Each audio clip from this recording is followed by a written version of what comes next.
चलो अपना sample paper first था, उसके सेक्शन डी को चालू करते हैं। सेक्शन ए मैंने पूरा करवा दिया 2 वीडियो में, सेक्शन बी पूरा करवा दिया। पहले सेक्शन डी को इसलिए ले रहे हैं कि इसमें दोनों जो क्वेश्चन है उनका आने की प्रोबेबिलिटी बहुत ही ज्यादा है। देखो क्या है question number 18, what were the circumstances that led to the start of the non cooperation movement, explain. अगला क्वेश्चन है, why did political leaders differ sharply over the question of separate electorates. ये question नीचे वाला दोनों supplementary में आए हुए, एक क्वेश्चन तो 2014 में आया हुआ है और एक क्वेश्चन 2016 में आया हुआ।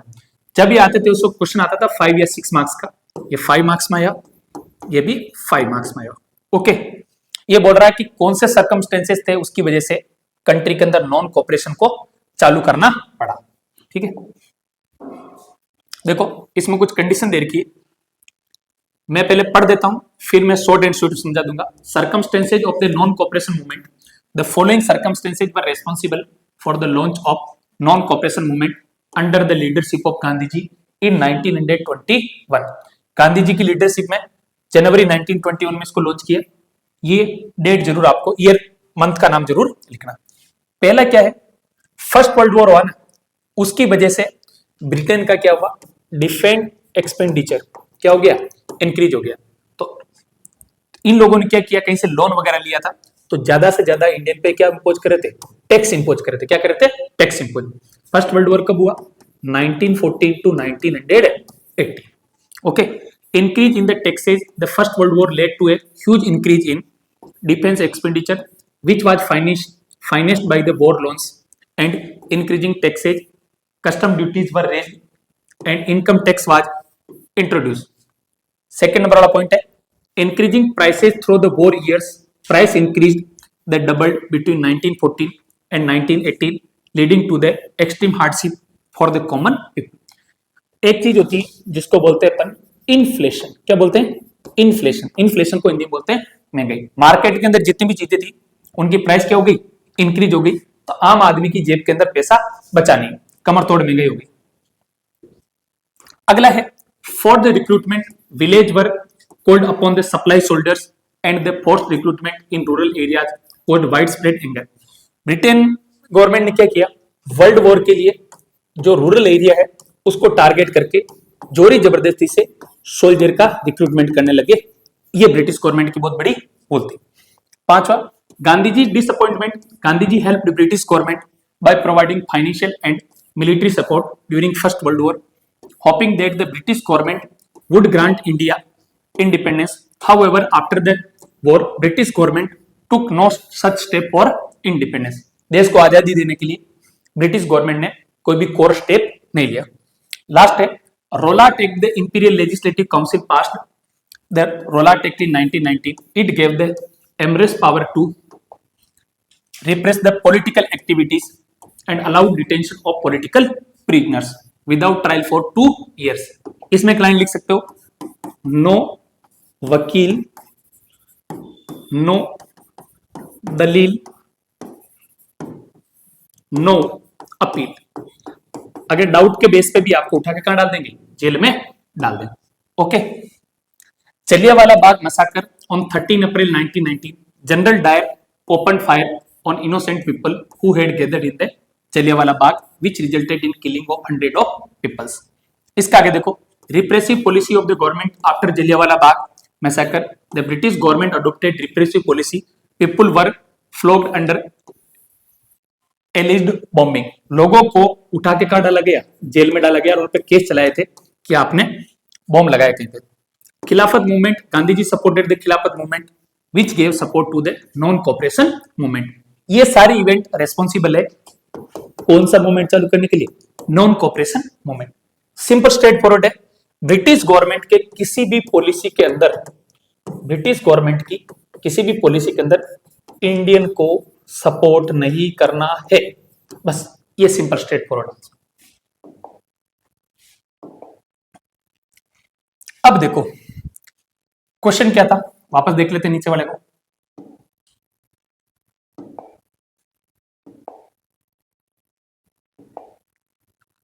Why did political leaders differ sharply over the question of separate electorates. आगे बात समझो, सेपरेट इलेक्टोरेट के लोगों का डिफरेंट ओपिनियन क्या था, इसको देख लो। आपको ध्यान रखना है कि सेपरेट इलेक्टोरेट को सबसे ज्यादा सपोर्ट किसने किया था, वो डॉक्टर बी आर अम्बेडकर ने किया था। Differences of the political leader over the question of separate electorate, Muslim leaders and leaders of the separate electorate, the political leader differ sharply over the backward classes were the supporter of the separate electorate, but the leaders of Hindu Mahasabha and Congress were against the separate electorate। इसमें problem क्या थी, suppose करो ये particular कोई reason है, यहाँ पर कोई एक्स नाम के रिलीजन के लोग रहते हैं, इस रिलीजन की मान लो वहां पर 60% पॉपुलेशन है R1 और दूसरे रिलीजन की पॉपुलेशन कितनी है 40% पॉपुलेशन। तो इस केस में क्या होगा, जो वोट डालने जाएगा वो भी R1 वाला जाएगा और जो इलेक्शन कंटेस्ट करेगा ना वो भी कौन सा जाएगा R1, यानी R2 को रिप्रेजेंटेशन ही नहीं मिलेगा। सेपरेट इलेक्टोरेट का मतलब स्पेशल प्रोविजन है, उसी रिलीजन के लोग वोट डालेंगे और उन्हीं को right to contest election available है, दूसरे लोगों को अवेलेबल नहीं है, ना तो राइट टू वोट है ना राइट टू कंटेस्ट इलेक्शन। इसकी वजह से इसमें बहुत बड़ी प्रॉब्लम थी, ठीक है। तो हिंदू महासभा कांग्रेस ने इसको क्या किया, अपोज किया, जबकि मुस्लिम जो लीडर थे, और मुस्लिम लीडर की बजाय यहाँ पर एक वर्ड यूज करना चाहिए मुझे, जो अपने सिलेबस में नाम दिया नहीं स्पेसिफिकली, मुस्लिम लीग जो मोहम्मद अली जिन्ना उनका, ठीक है। अगला है support of the separate electorate bye Muslim league, leaders of the Muslim league and the Indian Muslim were backward in the social, economic, political and educational field. Therefore Muslim League emphasized on the importance of separate electorates for the Muslim as an important safeguard for their minority of political interest। आगे देखो, many Muslim leaders and intellectual minority expressed their concern about the status of Muslim as within India। They feared that culture and identity of minority would be submerged under the domination of a Hindu majority। उनका concern था Hindu majority की वजह से हमारा जो status है वो दब के रह जाएगा और हमेशा हम किस में रहेंगे, माइनॉरिटी में रहेंगे। ओके, अगला देखो, support of separate electorate by Dalit leaders, many Dalit leaders were keen on a different political solution to the problems of the Dalits. They begin demanding reserve seat in educational institutions and a separate electorate that would choose Dalit members for the legislative council. They believed that the political empowerment would resolve the problems for their social disability। Dr. B.R. Ambedkar laid a great emphasis on the separate electorate in the second round table conference। तीसरा है opposing the separate electorate by the leaders of Congress। Congress leader ने oppose किया, supporter of the national unity, they opposed the demand of separate electorate। They believed that separate electorate would affect the unity of India adversely। It would create a feeling of hatred and disunity among the various communities, social groups, thus it would weaken the national unity। Opposing the separate electorate by the leaders of Hindu Mahasabha at all party conference held in 1928, the leaders of Hindu Mahasabha strongly opposed the separate electorate। देखो ले दे के कहानी क्या है, आपको इतना लंबा चौड़ा आंसर याद नहीं रहे, आपको 4 पॉइंट ध्यान रखने। कितने पॉइंट ध्यान रखना है, 4 पॉइंट, ठीक है, ढंग से अच्छी तरह से। पहला पॉइंट क्या है, मुस्लिम लीग प्लस मुस्लिम लीडर्स ज्यादातर सेपरेट इलेक्टोरेट के क्या थे, सपोर्ट में थे। कांग्रेस कंट्री का डिसइंटीग्रेशन नहीं हो जाए, यूनिटी में बिलीव करती थी, इसलिए कांग्रेस ने बोला हम इस सेपरेट इलेक्टोरेट के क्या है, अगेंस्ट, ठीक है। हिंदू महासभा, ईयर का नाम ध्यान रखना है, उनकी ऑल पार्टी कॉन्फ्रेंस हुई थी 1928 में, उसने भी क्या किया, अपोज किया। और जो डॉक्टर बी आर अम्बेडकर थे, ठीक है ना, बी आर अम्बेडकर, वो चाहते थे, ठीक है ना, कि जो दलित से उनको क्या मिले, सेपरेट इलेक्टोरेट की सीट मिले इलेक्शन कंटेस्ट करने के लिए। तो मुस्लिम लीग और मुस्लिम लीडर फेवर में थे, कांग्रेस अगेंस्ट थी, हिंदू महासभा अगेंस्ट थी, और डॉक्टर बी आर अम्बेडकर किसमें क्या थे, फेवर में थे। ये नाम आपको लिखना है। अब इसमें एक बहुत बड़ा प्रोमिनेंट नेम है जो आपको आंसर में ऐड करना है, वो है महात्मा गांधी जी। महात्मा गांधी जी ने ये बोला है, स्पेशली इसके अगेंस्ट थे महात्मा गांधी जी, कि जो दलित का जब युद्ध दिया जा रहा था तो बोला doctor B are Ambedkar ji से बात हुई कि आप ऐसा मत करो, सेपरेट इलेक्टोरेट से रिलीजन के नाम पे और कास्ट के नाम पे लोगों के अंदर भेदभाव होगा और भड़काव होंगे। ये बात महात्मा गांधी जी के दिमाग में थी। पहला क्वेश्चन कंप्लीट हो गया। Question number 19, what do you understand by a recognised party? How many recognised national parties are there in India as of 2023? Write their name. Describe any 4 major efforts to reform political parties and their leaders in India.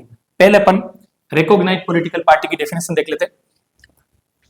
एक ऐसी party जो election में participate करती है और registration हो रखा है किसके साथ में? Election commission of India. The commission offer some special facilities to large and established parties. These parties are given a unique symbol that can be used by official candidate for that party only. Parties that receive these privileges and another benefits categorized as recognized party. अब इसमें भी दो तरह की party होती है। सबसे अच्छी पार्टी जाती है नेशनल पार्टी और दूसरी बोली जाती है स्टेट पार्टी या जिसको अपन रीजनल पॉलिटिकल पार्टी भी बोल सकते हैं। When a party that secure at least 6% of the total votes in an election to the legislative assembly of a state means at least 2 seats in recognized as a state party। एक ऐसी party जो legislative assembly election के अंदर 2 seat जीतनी चाहिए। कितनी seat जीतनी चाहिए? 2 seat जीतनी चाहिए। इसको क्या दर्जा देगी election commission? State political party. आगे बात समझे। When a party secure at least 6% of the total votes in an election to the legislative assembly of a state और प्लस 6% उसको क्या चाहिए? वोट चाहिए, उसको बोलेंगे स्टेट पॉलिटिकल पार्टी। तो रिकॉग्नाइज्ड पॉलिटिकल पार्टी इसका काम है इलेक्शन कमीशन कुछ बेनिफिट प्रोवाइड करवाएगा वो। A party that secure at least 6% of the total votes in Lok Sabha election और असेंबली इलेक्शन इन 4 स्टेट।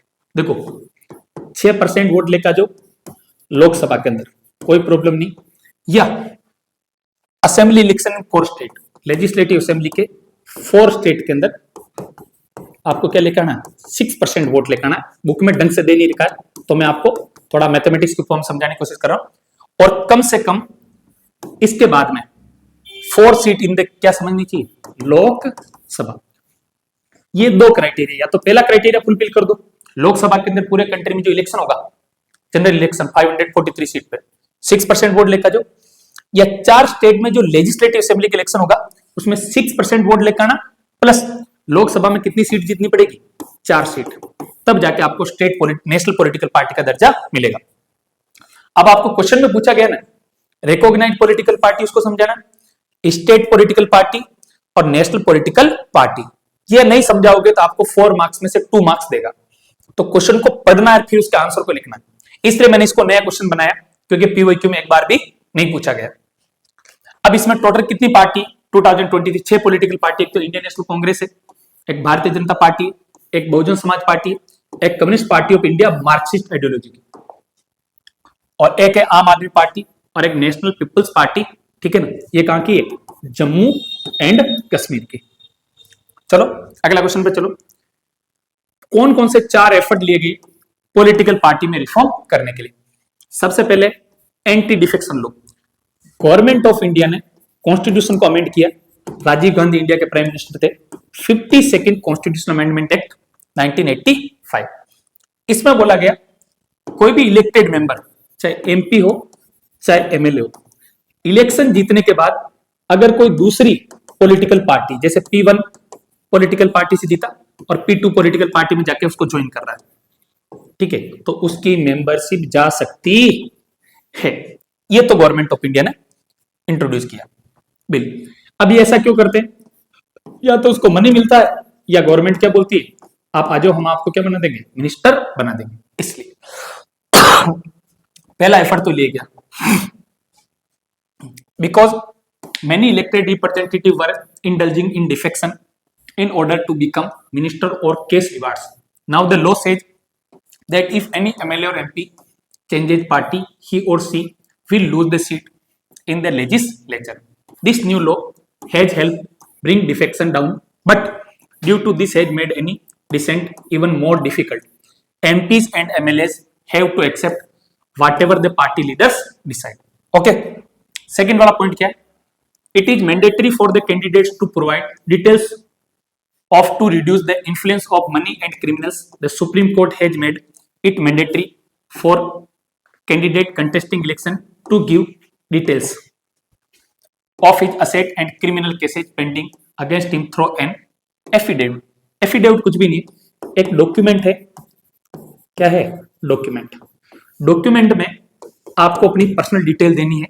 ये किसने बोला है? Supreme court. आपके ऊपर में क्रिमिनल चार्जेस कितने लिखे हैं, ठीक है, ये आपको चीजें उसके अंदर बतानी है ताकि लोग डिसाइड करें कि एक्स वाई जेड कैंडिडेट में से कौन सा कैंडिडेट बेटर है. एक तो ये. दूसरा, उसको असेट बताना पड़ेगा. असेट खुद के नाम पे, स्पाउस बेटा बेटी के नाम पे कितनी प्रॉपर्टी है, या मेल है तो अपने हस्बैंड के नाम पे कितनी प्रॉपर्टी है, या फीमेल है तो हस्बैंड के नाम पे कितनी प्रॉपर्टी है. ठीक है, वाइफ और हस्बैंड का बताना पड़ेगा. अगला है conducting organisation election of parties. The election commission pass an order making it necessary for political parties to hold their organisation election and file their income tax return. इन इलेक्शन कमीशन ऑफ इंडिया ने बोला है IT return करना है. किसको return करना है? जितनी भी पॉलिटिकल पार्टी अपने देश के अंदर, उन सबको. आगे बात समझिए. और उनकी बॉडी का with in the political party, ठीक है ना, उसको अपन बोलते हैं इंटरनल डेमोक्रेसी. इंटरनल डेमोक्रेसी, खुद की पॉलिटिकल पार्टी का जो इलेक्शन उसको कंटेस्ट करना. The parties have start doing so. This is an important initiative towards establishing internal democracy in the party. आगे बात समझे. अगला है compulsory filing of income tax return. The election commission has also made it mandatory for all party file income tax return. इसकी तीन जो main important है. एक तो इलेक्शन कमीशन ऑफ इंडिया क्या कर रहा है? आईटी रिटर्न करो. सुप्रीम कोर्ट बोल रहा है आपके पास मनी कितना है और क्रिमिनल केस कितना है, उसके बारे में बताओ. और गवर्नमेंट ऑफ इंडिया ने क्या बोला? एंटी डिफेक्शन लॉ को पास किया. और चौथा लिख सकते हो कि और क्या रिफॉर्म लिए जा सकते हैं आप अपने हिसाब से. तीन तो गवर्नमेंट की तरफ से लिए, और क्या रिफॉर्म लिए जा सकते हैं? जो पॉलिटिकल पार्टी है ना, खुद अपनी तरफ से क्या कर सकती है? 1/3 टिकट किसको दे सकती है? वुमेन को दे सकती है. ओके, ये आपका क्वेश्चन नंबर 19 कंप्लीट हो गया. क्वेश्चन नंबर 20, मैप में 4 लोकेशन भरनी. एक भरना सतपुरा. सतपुरा कहां पर पड़ता है? आपका मध्य प्रदेश. एक भरना आपको काकरापारा. काकरापारा क्या है? न्यूक्लियर पावर प्लांट है. ये कहां पर पड़ता है? गुजरात के अंदर. आगे बात सुन. एक है तुमकुरु. आगे बात सुन, ये कहां पर पड़ता है? कर्नाटक के अंदर. आगे बात सुन. उड़ीसा के अंदर एक जगह, एक नाम है सुंदरगढ़, एक जगह का नाम है तलचर, और उड़ीसा में एक जगह है जिसका नाम है रेलवे स्टेशन है. ठीक है, वो भी आपसे पूछ सकता है. तो सुंदरगढ़ कहां पड़ता है? उड़ीसा के अंदर. ठीक है, अब आपके सामने 4 पोर्ट दे रखे हैं. पहला पोर्ट दे रखा पारादीप, कहां पर पड़ता है? उड़ीसा. विशाखापट्टनम कहां पर पड़ता है? आंध्र प्रदेश. मैंगलुरु, चिकमंगलुरु, बेंगलुरु, चित्रदुर्गा. चित्रदुर्गा, मैंगलुरु, बेंगलुरु, चिकमंगलुरु, बेलागावी, बेल्लारी, ये जितने भी नाम बताए, शिवमोगा, ये सारे के सारे कहां हैं? कर्नाटका के अंदर.